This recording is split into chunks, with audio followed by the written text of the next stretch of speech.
àtún ti dé lóòrọ̀ tèmi nìyẹn àti wọlé àti balẹ̀ ẹ̀ṣá àti mọ̀ àní ìdí àti máa láòdù ẹ̀ mọ́ aago mẹ́sàn-án àbọ̀ bá ti lù ẹ ti mọ táwa ń ṣe ń bí lápá ọ̀dọ̀ tiwa ní pensioners 106.7 FM tó kalẹ̀ kà ságbáríjì olómìnirèké ń bàdàn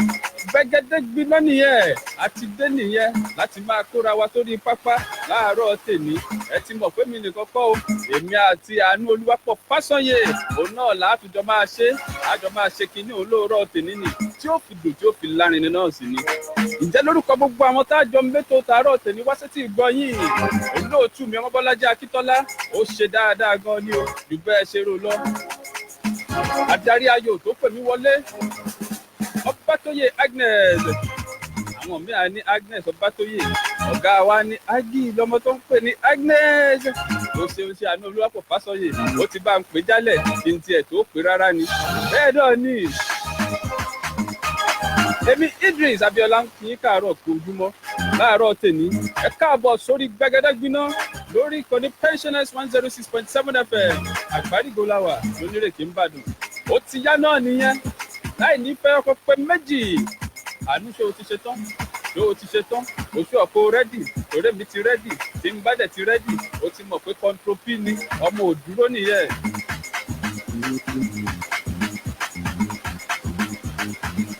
pápá lóòrọ̀ tèmi inú ikọ̀ ẹgbẹ́ agbábọ́ọ̀lù ti Aqua United ni màá ti bẹ̀rẹ̀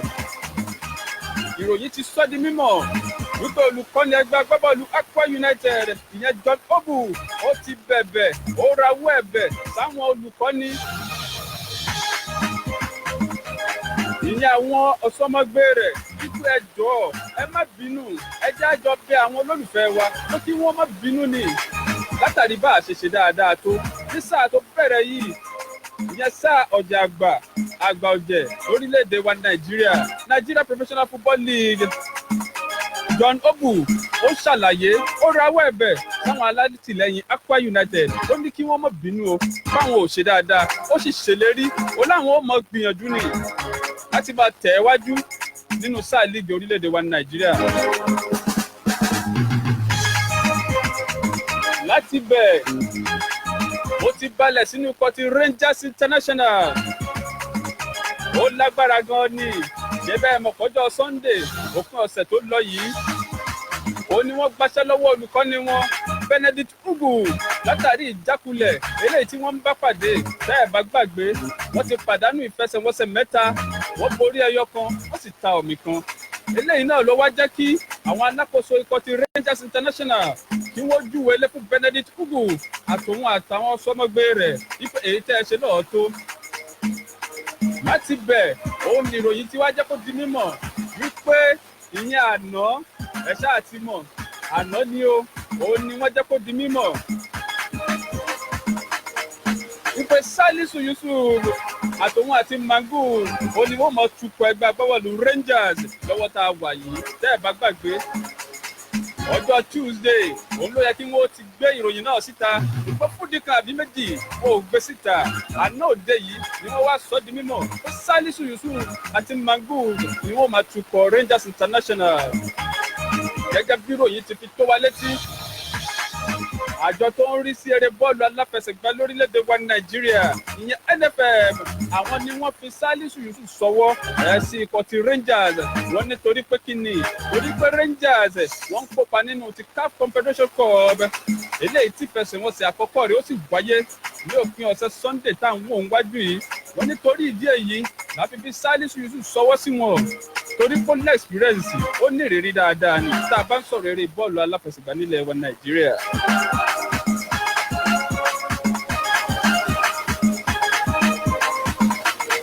láti bẹ̀ nǹkan ṣẹlẹ̀ nǹkan kan tá a bá ń sọ̀rọ̀ eré bọ́ọ̀lù aláfẹsẹ̀gbá lórílẹ̀‐èdè wa Nàìjíríà ẹni kí n mo tún fẹ́ sọ nígbà yín náà bá gbọ́ ẹ mọ̀ bóyá nǹkan ń ṣẹlẹ̀ bóyá nǹkan ń kán àbí nǹkan ò ṣẹlẹ̀ àbí nǹkan ò kán. Àánú Olúwapọ̀ Fásọyè tó ń fọ́lọ̀ mi dáadáa àníṣe ẹgbẹ́ agbábọ́ọ̀lù Kwara United ẹ ṣáà ti mọ̀ pé Nigeria National League ni wọ́n ti ń mí ni wọ́n ti ń dún mọ̀húrú ṣùgbọ́n lọ́wọ́ tá a wà yìí àní nísẹ̀yìn wọ́n ti balẹ̀ sínú líìgì àgbà ọjọ́ orílẹ̀-èdè wa Nigeria Professional Football League látàrí wípé kí ni àní wọ́n ti ra sílọ̀tì Delta Force ní láti bẹ̀ òun ni Delta Force yóò ti padà sí NNL Kwara United á sì máa kópa nínú Nigeria Professional Football League ẹ̀yin náà wá ṣe mo sọ fún yín àní nǹkan ẹ ṣáà ti mọ̀ líìgì ń lọ lọ́wọ́ àwọn ẹgbẹ́ agbábọ́ọ̀lù ti ń kópa àwa ń ra sílọ̀tì ó ga ó lágbára pọ̀ pápápá ara àwọn nǹkan táàjọ máa fọ̀rọ̀ jomitoro ara wọn náà ní láàárọ̀ tó ní ẹ jẹ́ kí n sáré pe àwọn ọ̀làtà elépèsè láti bá wa dá ṣètò ìlà àkọ́kọ́ 08080101067 08080101067 ìkejì 09081111067 09081111067 àwọn ọ̀làtà pèsè náà nìyẹn láti bá wa dá ṣètò lóòrọ̀ tó ní èyí tó bá ti tẹ́ yín lọ́rùn ni òun ni kẹ́ ẹ dá sí kò sí ìtẹ́ ẹ lè dá sí.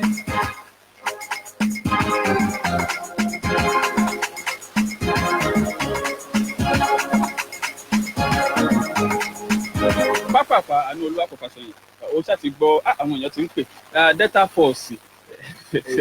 ok ẹja akọgbọn táwọn èèyàn fẹ́ sọ. Hello ẹ káàárọ̀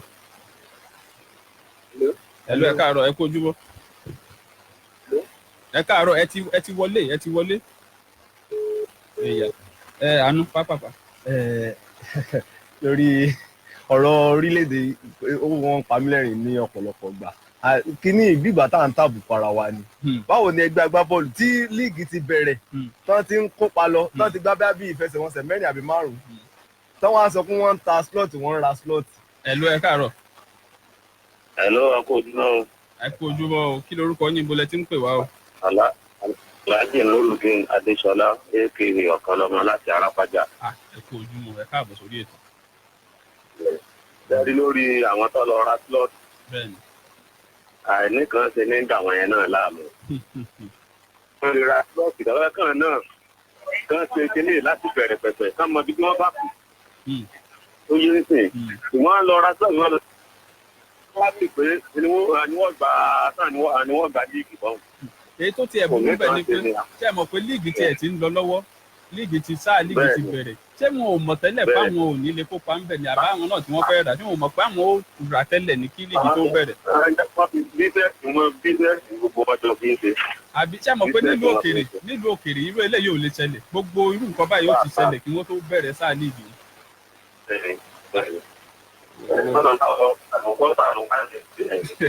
Ọlọ́run ṣàánú wa ni torí wọn ò mú lọ síwájú bá líìgì yẹn bó ti wà ní owó bí wọn ṣe ń ṣe yẹn Ọlọ́run ṣàánú wa ni Ọlọ́run ní jẹ́ ó bàjẹ́ àgbárígò ò ní bàjẹ́ o ẹ bá wa kí o ní máa yán fún náà. ó ń gbọ́ náà ń gbọ́ báyìí ẹ ṣe sà yẹ sà. àánú. sórí kíní mo ń wò pé ìgbà wo ni eré ìdárayá tó fẹ́ nílọsíwájú lórílẹ̀-èdè ká tẹ̀ kọ́kọ́ mu níbi pé káràkátà pé ẹnìkan ti wà nínú líìgì à ń ra slot ẹ̀ à ń ra epo rẹ̀ kò ń ṣe nǹkan tó dáa kò lè jẹ́ kí ìlọsíwájú bá eré ìdárayá lórílẹ̀‐èdè ṣèbéèrè bọ́ọ̀lù tá a tún sọ pé a tún fẹ́ràn jù tẹ́ pé òun ni a ní láyàn ní pọ́ọ̀sì òun náà la tún ṣe báṣubàṣu yìí báwo ni ẹgbẹ́ agbábọ́ọ̀lù tó ti kópa nínú líìgì àgbọ̀jẹ̀ tí ó wà lọ́mọ ta slot ẹ̀ fún ẹ tó wà ní NNL kò ń ṣe nǹkan tó dáa tó nípa ti Rangers tí wọ́n ṣé NFF ló yàn fún wọn dàbọ̀ NFF ló yàn fún wọn. kí ni ti àjọ tó ń ṣàkóso eré bọ́ọ̀lù aláfẹsẹ̀gbá lórílẹ̀‐èdè kí ló ní í ṣe pẹ̀lú ẹgbẹ́ agbábọ́ọ̀lù ó jìnnà síra wọn ìlà jìnnà fẹ̀ ní orílẹ̀‐èdè England irú ilé ò lè ṣẹlẹ̀. àní ìròyìn pọ̀ ńlẹ̀ ó pọ̀ ńlẹ̀. láti bẹ̀ mo gbéra pa ó dàrí gbogbo orílẹ̀‐èdè wa Nàìjíríà ìròyìn ti sọ di mímọ̀ ṣe é rí aṣọ́lé fún Super Falcons. ìyẹn ẹ ti mọ̀ Nnadozie ní òun làwọn kan wọ́n ti yàn gẹ́gẹ́ bí aṣọ́lé tó dá yàtà jùlọ nílẹ̀ adúláwọ̀ ìyẹn láfíríkà àjọkọ̀tà mọ̀ sí International Federation of Football History and Statistics èyí àjọ tó ní í ṣe pẹ̀lú ìtàn eré bọ́ọ̀lù aláfẹsẹ̀gbá lágbàáyé àwọn ni wọ́n sọ bẹ́ẹ̀ wọ́n níṣẹ́ ìrásọ́lé Super Falcons ti Nàìjíríà ó gáyàtà pọ̀ òun ló sì dáa jùlọ tá a bá ń sọ̀rọ̀ eré bọ́ọ̀lù aláfẹsẹ̀gbá nílẹ̀ Áfíríkà. pápápá ṣẹ́ẹ́rí màwúrúmàwúrú tó ń ṣẹlẹ̀ láàrin Genetrol àti àjọ tó ń rí sí eré bọ́ọ̀lù aláfẹsẹ̀gbá lórílẹ̀‐èdè wa Nàìjíríà NFF ó sì ti gbọ̀nà ara yọ èyàn lánàá òde yìí ni tẹ́ ẹ̀ bá gbàgbé àti sọ fún yín tẹ́lẹ̀ pé olùkọ́ni Super Eagles Genetrol ó ti fi ròyìn síta oníṣẹ́ rí mo láìkí iṣẹ́ mi tí mò ń ṣe ní Nàìjíríà ṣùgbọ́n àárín èmi àti NFF kò gún régé torí pé kí ni àwọn owó àjẹmọ́nú tí wọ́n ń jẹ mí náà ni àtàwọn agbábọ́ọ̀lù mi náà pẹ̀lú ṣùgbọ́n lọ́wọ́ yìí lánàá òde yìí ọ̀kan nínú àwọn ìgbìmọ̀ NFF ìyẹn Bewerang ó ti sọ̀rọ̀ oníṣẹ́ rí gbogbo tí Genetrol ń ṣe kò bófin mu kò bá lànà tó de àdéhùn tó ní pẹ̀lú NFF mu látàrí bó ti ṣe ń ṣe kíni bó ti ṣe ń sọ gbogbo nǹkan tí ò yẹ kó sọ nípa NFF síta torí pé tá a bá wo ìlànà tá a fi gbà ṣiṣẹ́ àti gbogbo àdéhùn tá a jọ ṣe kò bófin mu bó ṣe ń sọ gbogbo àṣírí NFF síta bẹ́ẹ̀. Bewerang ló sọ gbogbo eléyìí l'Àbújá lánàá ó sọ̀rọ̀ oníṣẹ́ ẹ̀rọwó tí Genetrol ń sọ bá a jẹun àjẹlówó owó tó bá èlé owó tó yẹ kó máa gbà tẹ́lẹ̀tẹ́lẹ̀ nínú àdéhùn mi tá a ṣe fún ní ọdún 2018 ìyẹn $30,000 péré la jẹ́ ó lára sì ti ṣe gbogbo ètò láti rí kówó yìí di sísọ lásìkò tá a wà yìí oníṣẹ́ rí gbogbo owó tá a sọ pé a jẹ àwọn kóòtù wa tẹ́lẹ̀ ìyẹn àwọn akọ́nimọ̀ọ́gbá fún ọ̀kọ̀ọ̀kan ẹgbẹ́ agbábọ́ọ̀lù orílẹ̀-èdè wa Nàìjíríà ìyẹn àwọn kóòtù láti sàn tá a sì ṣèlérí pé àní jẹ wọ́n lówó bó ti gbẹ̀ wù wọ́n. ó tún ṣàlàyé ìgbésẹ̀ ẹ̀rọ àwọn agbábọ́ọ̀lù Super Eagles tá a jẹ ní bónọ́ọ̀sì wọn ti Benin àti Lesotho tí wọ́n gbá oníkẹ̀ẹ́ pa àmọ́mọ́ jẹ wọ́n ètò kọ́ là ń gbé kalẹ̀ látàrí pé kí ni bá a ṣe fẹ́ bá a sanwó lára ọ̀tọ̀ eléyìí náà láti tí ì parí àti ìyànnà náà ètò ń lọ lórí ẹ̀ lọ́wọ́ láti fi ìsan bónọ́ọ̀sì àwọn Super Eagles oníṣẹ́ rí kí Genetrol ó yẹ máa sọ gbogbo tó ń sọ yẹn mọ́ torí pé àwa gan nífẹ̀ẹ́ síṣẹ́ tó ń ṣe fórílẹ̀-èdè wa Nàìjíríà. Beatrice Bewerang ó jẹ́ amúgbálẹ́gbẹ̀ẹ́ Clemens West Hub ní ọdún 1994 òun ló sọ di mímọ̀ bẹ́ẹ̀ nílùú Àbújá lánàá. mo balẹ̀ sáàrin gbogbo ilẹ̀ adúláwọ̀ èyí ń bà wọ́n ti ń gbáradì gan ni fún ìfẹsẹ̀wọnsẹ̀ tí ó wáyé lópin ọ̀sẹ̀ yìí wọ́n máa ń kojú Asana Union Sport Agadir láti orílẹ̀-èdè Morocco nínú CAF Confed Cup ní ìyẹn dẹ̀ ní ìfẹsẹ̀wọnsẹ̀ àkọ́kọ́ tí wọ́n kọ́kọ́ gbá tá a bá sọ̀rọ̀ CAF Confederations Cup olùkọ́ni wọn ó ti jẹ́ kó di mímọ̀ ìyẹn Usman Abdullah oníṣẹ́ rí géèmù àkọ́kọ́ yẹn àwa ó gba tẹ̀mítẹ̀mí ni bẹ́ẹ̀ ni tẹ̀mítẹ̀mí láfi gba iṣẹ́ dẹ̀ ti ń lọ lọ́wọ́ ṣe é ráwọn atamátàsé wa tí wọ́n máa ń da góòlù nù màá ṣiṣẹ́ lórí ẹ̀ wọn ò ní máa da góòlù gan-an mọ́.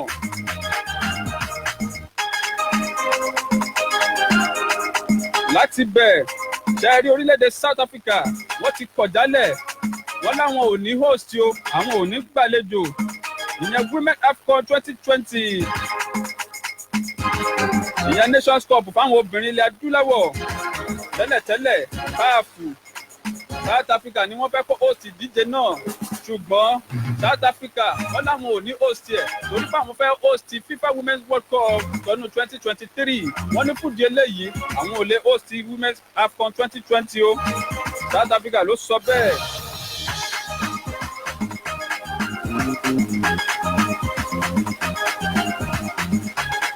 ẹ má gbàgbé pé yín náà lè bá wa dá ṣètò àwọn ọ̀là tẹ́ pè sí òun ní 08080101067 08080101067 tàbí 09081111067 09081111067.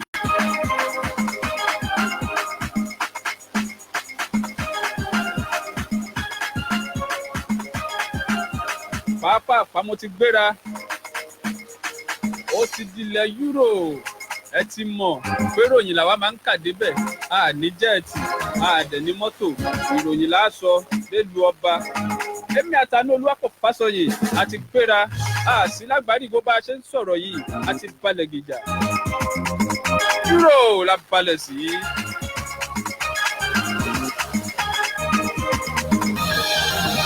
pápápá ọmọ ẹgbẹ́ agbábọ́ọ̀lù ti Atletico Madrid ìyẹn Joao Felix òun ni wọ́n ti fún ní àmì ẹ̀yẹ ti Golden Boy Award fún agbábọ́ọ̀lù ó ga yàtà jùlọ ní ilẹ̀ Euro tí ọjọ́ orí rẹ̀ wà ní ọjọ́ under 21 ìyẹn mọ́kànlélógún bẹ́ẹ̀ ni under 21 Joao Felix òun ló gba àmì ẹ̀yẹ náà bẹ́ẹ̀ bá gbàgbé ọmọ bíbí orílẹ̀-èdè Portugal ní ó sì jẹ́ ọmọ 20 ọdún ó mi àwọn 18 ló ń wìn fún Benfica ní sáà líìgì tá a lù lọ ṣùgbọ́n báyìí ikọ̀ ti Atletico Madrid ló ń gbá bọ́ọ̀lù fún ní orílẹ̀-èdè Spain ó sì ti mi àwọn 2 nínú ìfẹsẹ̀wọnsẹ̀ 10 tó gbá fún Atletico Madrid. ṣé ẹ rí ọkùnrin kan tí wọ́n ń pè ní Jürgen Klinsmann òun ló ti di olùkọ́ni agbábọ́ọ̀lù Hertha Berlin báyìí ẹ ṣáà ti mọ̀ ó ti tukọ̀ orílẹ̀-èdè Germany rí ó sì ti tukọ̀ orílẹ̀-èdè Amẹ́ríkà náà rí pẹ̀lú. Hertha Berlin gba ọkùnrin náà nígbà tí wọ́n júwèé lé fún olùkọ́ni wọn tẹ́lẹ̀ Ante Kovic. olùkọ́ni tuntun fún orílẹ̀-èdè Spain ìyẹn Luis Enrique ó ti ṣàlàyé oníṣẹ́ rí Robert Moreno eléyìí tó kúrò ńbẹ̀ ó ní kò láfọkàntán ni kò lóyà sí mi rárá ó sì ti sọ fún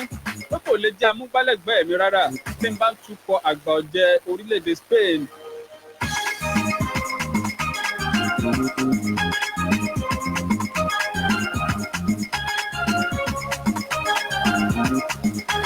ó yá Zlatan Ibrahimovic nǹkan kan ṣẹlẹ̀ bí ẹ mọ̀ pé kété ló padà gbẹ̀rẹ̀ bọ́ọ̀lù ẹ̀rọ nínú ikọ̀ ti LA Galaxy ló kéde ó yá ẹ̀ tí ẹ gbọ́ àná yìí ló kéde rẹ̀ oríṣẹ́ rí ẹgbẹ́ agbábọ́ọ̀lù kan tó wà ní orílẹ̀-èdè Sweden ìyẹn Hammarby ó lémi náà ti nípìn ìdókòwò ń bẹ ẹni ló gangan nípìn ìdókòwò Zlatan nínú ẹgbẹ́ agbábọ́ọ̀lù Hammarby ìdá kan nù ìdá mẹ́rin ni 25% òun ló ní ń bẹ̀ ṣé ẹ wá rí kété tó ànáùnsì tó kéde òun ti ní ìpín ìdókòwò nínú ti Hammarby ìyẹn làwọn kan wọ́n bá lọ dá eré ẹ̀ wò eré ẹ̀ tó wà ní pápá àṣeré ti Mamo ẹ ṣáà mọ̀ pé Mamo àti Hammarby wọn ìṣọ̀rẹ́ ọ̀tá ara wọn ni làwọn kan bá lọ dá eré Zlatan wò tó wà ní pápá àṣeré ti Mamo wọ́n nítorí pé kí ni torí kó kéde ní òun fẹ́ ṣe àtìlẹ́yìn fún ẹgbẹ́ agbábọ́ọ̀lù ti Hammarby látàrí bó ṣe lọ ní ìpín ìdókòwò nínú ẹgbẹ́ agbábọ́ọ̀lù náà. pápápá olùkọ́ni fún agbábọ́ọ̀lù Liverpool ìyẹn Jurgen Klopp ó ti ṣàlàyé oníṣẹ́ eré farapa eléyìí tí Fabio ní lánàá ó le gan ni ní tiẹ̀ mọ bí mo ṣe fẹ́ ṣàlàyé ẹ̀ torí pé Fabio tẹ̀ ń wò yẹn ọ̀kan gbòógì ni nínú àwọn ọmọ agbábọ́ọ̀lù mi nínú ọkọ̀ ti Liverpool oníṣẹ́ wa rí ní tí ilé sọ pé ní tó ṣẹlẹ̀ gangan rèé o ṣùgbọ́n bí mo ṣe ń wò ó ojú tí mo fi wò ó dàbí pé farapa ọ̀hún ó pọ̀ díẹ̀ ó pọ̀ Jurgen Klopp ló ń sọ di mímọ̀ láàárọ̀ tèmi.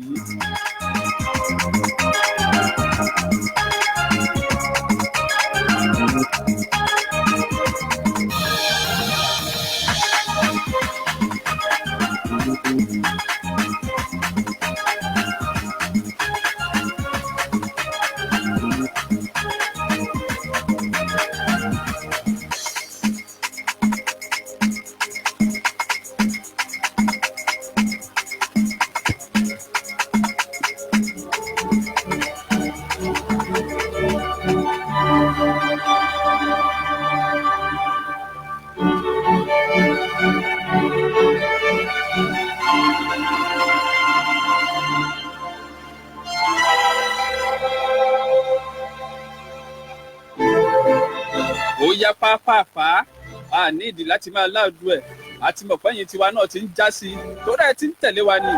torí báwa gan bó ṣe ń lọ là ń tẹ̀lé lápá bí adẹ̀ ti mọ̀ pẹ́yìn gan bẹ́ẹ̀ ṣe wà yẹn báwa ṣe ń lọ lẹ̀ ń tẹ̀lé wa tá a bá ti wọlé lórí wáyà yìí ẹ ti mọ ohun tó kàn tá a fẹ́ sọ nínú ètò ẹ ti mọ̀ pé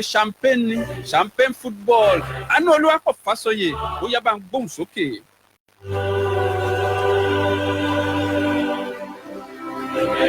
ó ṣeun gan ni nínú ìdíje UEFA Champions League eléyìí tó wáyé lálẹ́ àná.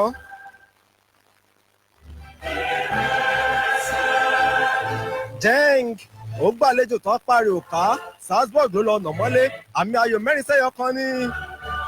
Liverpool àti Napoli èmi ò jù ọ́ ìwọ ojú mi ló wáyé láàrin àwọn méjèèjì àmì ayò 1-1 ní o. ẹgbẹ́ agbábọ́ọ̀lù Barcelona ó fi àjẹ Borussia Dortmund ní pápá àṣeré Camp Nou àmì ayò 3-1 ní o. Slava Praga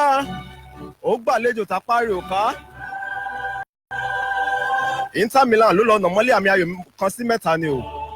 Zenit St Petersburg ó fi àjẹ Lyon ìyẹn lórílẹ̀‐èdè Russia àmì ayò 2-0 ní o. RB Leipzig àti Benfica àmì ayò 2-2 ló wáyé láàrin wọn o. Valencia àti Chelsea gbogbo ìgbìyànjú Chelsea láti fẹ̀yìn Valencia janlẹ̀ pàbó ló já sí o àmì ayò 2-2 ní o. Lille rí yàyín wá nílé rẹ̀ lọ́wọ́ ẹgbẹ́ agbábọ́ọ̀lù Ajax. bó ṣe jẹ́ nìyẹn nínú ìdíje UEFA Champions League ní báyìí mo ti tàtà pínṣẹ́ mo ti lọ sínú ìdíje UEFA Europa League lálẹ́ tòní. Sevilla yóò máa gbàlejò Karabakh. Malmö FF yóò gbàlejò Dynamo Kiev. Trabzonspor yóò gbàlejò Getafe. Krasnodar òun àti Basel wọ́n jọ mọ́ wákò. Sporting CB láti orílẹ̀-èdè Portugal yóò máa gbàlejò PSV Eindhoven láti orílẹ̀-èdè Netherlands. Celtic yóò máa gawọ́jà pẹ̀lú Rennes. Lazio àti CFR Cluj àwọn owó jọ mọ́ wákò lálẹ́ tòní. ẹgbẹ́ agbábọ́ọ̀lù Arsenal òun àti Eintracht Frankfurt àwọn owó jọ mọ́ gawọ́jà síra wọn. Feyenoord àti Rangers àwọn náà jọ mọ́ lọ́kìtìpí.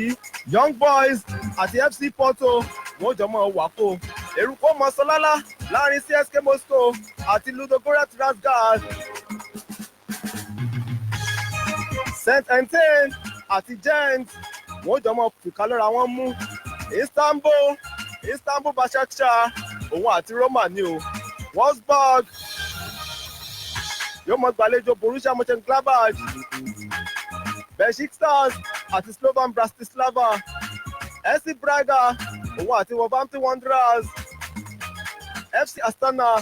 láti orílẹ̀-èdè Sweden yóò mọ gbàlejò Manchester United. AC Alkmaar òun àti Partizan Belgrade àwọn náà jọ máa wà kó lálẹ́ tòní. bó ṣe máa jẹ́ nìyẹn nínú ìdíje UEFA Europa League.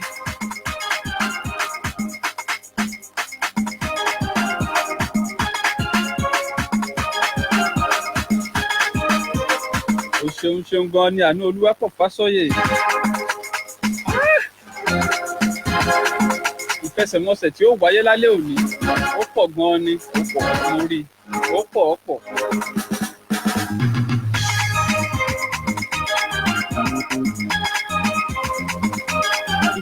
ká padà sí ọ̀rọ̀ tí òun sọ tẹ́lẹ̀tẹ́lẹ̀ torí àsìkò wa ní pápápá. mo sọ pé nǹkan tí ó ń ta àbùkù bá eré ìdárayá lápapọ̀ káàtẹ̀ wọ́n sọ pé football nìkan tó ń ta àbùkù sí aṣọ àlà eré ìdárayá orílẹ̀-èdè ni tó sì tó lè mọ pé bí a ṣe ń gbìyànjú pé kíkiní kó tún sún sọ́wọ́ wájú sí ó kàn máa jẹ́ kó fà sọ́wọ́ ẹ̀yìn ni torí báwo ni ẹgbẹ́ agbábọ́ọ̀lù yóò ṣe mọ̀ ta slot ẹ̀ tí ẹ pé tí líìgì ti ń lọ lọ́wọ́ wọ́n tẹ̀ ṣe nǹkan tó bójúmu pé èèyàn ń ta slot kí lẹ̀ ń kópa nínú eré bọ́ọ̀lù fún tí gbogbo ètò tó yẹ tí ò bá lè onígbọ̀wọ́ wà àwọn tó yẹ pé aládàáni ẹgbẹ́ agbábọ́ọ̀lù tó yẹ pé aládàáni wà ẹgbẹ́ agbábọ́ọ̀lù tó yẹ pé ìjọba ìpínlẹ̀ òun ló ń ṣàkóso ẹ̀ ó wà ẹ̀yin tẹ̀sí mọ̀ pé ẹ fẹ́ kópa nínú ìdíje kan ẹ ti ṣe gbogbo ètò tó yẹ ẹ̀tọ́ á ṣe débi wípé líìgì ti ń lọ lọ́wọ́ ó jẹ́ ní tó burú lóde àgbáyé kí lẹ fẹ́ kọ́ mọ́ sọ nípa orílẹ̀-èdè Nàìjíríà.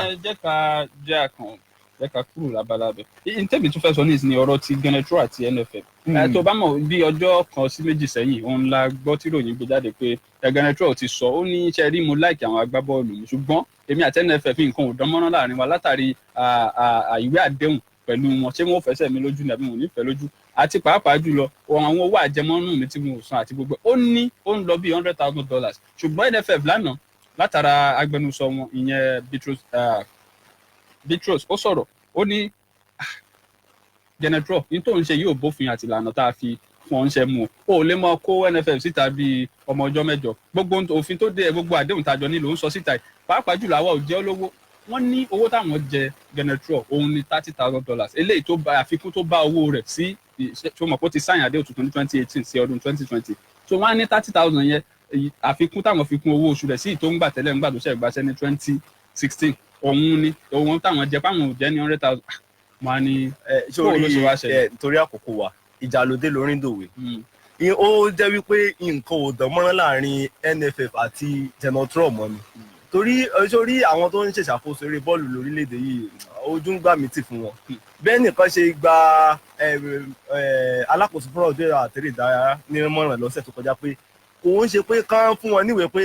kí ló tẹ̀ ń ṣe tí ẹ̀ ṣàṣeyọrí nínú àwọn nǹkan báyìí tí ẹ̀ ń ní ìjákulẹ̀ kò ń ṣe nǹkan yẹn gangan ó ní pé kán ṣe àtúntò kán da gbogbo kíní ẹrú wọ́n dálẹ̀ kí wọ́n tún kán tó ṣàkányìn àwọn míì torí bí wọ́n ṣe ń ṣe yẹn kò ní jẹ́ kéré bọ́ọ̀lù aláfẹsẹ̀gbá kó ní ìlọsíwájú lórílẹ̀‐èdè yìí nǹkan ò dán mọ́ láàrin wọn mọ́ ni bóyá àwọn owó àjẹmọ́nú kan táwọn náà ẹ jẹ́ lówó ń sì kí lè tẹ̀sán wẹ̀ àwọn tí ó tún jẹ́ ti ajá. ìmọ̀ wọn sọ wọ́n ní gbogbo owó oṣù làwọn ti san pé ẹ̀kúnwó tó bá owó rẹ̀ sí tó ń gbà tẹ́lẹ̀ òun ni àwọn jẹ́. àwọn olùkọ́ni tẹ́ pé tó jẹ́ ti abẹ́lé àwọn tí wọ́n máa ń rí jẹ lára wọn àwọn náà mọ̀ èèyàn tẹ́ bọ́n ṣe dáadáa wọ́n sì fi wọ́n lẹ̀ ni. àánú olùwàpọ̀ bá sọ yìí tá a lè gba ìpè tá a lè gba ẹ̀lú ẹ káàárọ̀ pápápá. yes ẹ káàárọ̀ kí lorúkọ yín bọ́lẹ̀ tí ń pè. Adékọ́lá láti sọ mi. ẹ bá wa dá sí ẹ káàárọ̀ sà. ẹ ṣe bá jẹ lówó yóò sọ̀rọ̀ ọ̀tà irú àṣírí burúkú ni wọ́n bá yàn án sọ lọ́sẹ̀ ń jẹ́yàn lówó òyìnbó yẹn ń ṣe dáadáa gbogbo wa làwọn àwọn náà mọ̀ pé ó ń ṣe dáadáa ẹ wá ẹlẹ́jẹ̀yẹ̀ lówó ẹ wá lẹ́ bá ṣe síkìtì ẹ bá sọ̀rọ̀ tó bá mú káṣírí ẹ tẹ̀yàn jẹ́ òní káṣírí tẹ̀yàn jẹ ẹ kúṣẹ́. ẹ ṣeun. apá abí láti máa ṣẹ́rí wálé àkókò wa ti lọ àánú Olúwàpọ̀ Fásọyè o ṣeun gan ni tó wá sórí ètò láàárọ̀ tèmi olóòtú mi Ọmọbọ́lájí Akíntọ́lá màmá òun náà ṣe dáadáa gan ni adarí ayò tó pè wá wọlé ìyẹn DC on duty Adérónkẹ́ Ọbátóyè mo dúpẹ́ mo ṣeun gan ni gbogbo ẹ̀yin tẹ́ pè wá a dúpẹ́ lọ́wọ́ yín o ẹ ṣé ibi náà láti ti máa tàtàpẹ́sẹ̀ lórí ètò Gbẹ̀gẹ̀dẹ̀ Gbiná lórí ìkànnì Pensioners 106.7 FM lóòrọ̀ tòní orúkọ tèmi ní Idris Abiola mo ń dágbére lórí ètò fún láàárọ̀ tèmi ẹ ṣeun gan ni ó dàbọ̀.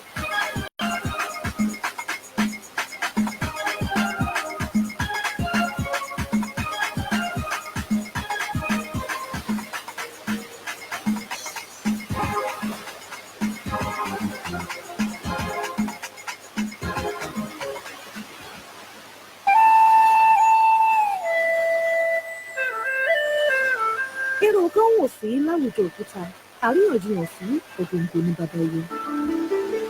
ìjímèrè ní bàbá ọ̀bọ onídíje olóbùrò sí nínú ẹyẹkẹyẹ nígbó níbi ká ṣètò ìtumọ̀gbọ́n dání ká sọ̀rọ̀ yìí tí ò ní tàbí ṣùgbọ́n ká polówó ọjà ká jẹ́ òdìbàjẹ́. Pensioners FM 106.7 ní lábẹ́ fún mi. àgbè ló laró alùkò ló lọ sùn kọ́nu kọ́ ọ̀ sí lékeleke ló ń lẹ fún. Pensioners FM 106.7 àkọ́kọ́ ọrú ẹ̀ nílẹ̀ wa àgbà ló dé.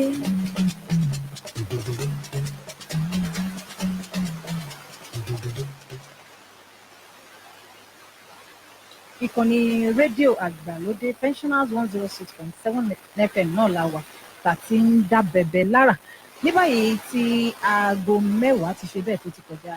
ìṣẹ́jú kan láti ilé-iṣẹ́ wa níbí àsìkò ti tó tẹ́ ó lọ máa darapọ̀ mọ́ Lérè Ṣítù lórí ètò Apèdègbàyè ẹ wá nǹkan fìdílé láti jẹ̀gbádùn ètò náà. Appreciation. Mo dúpẹ́.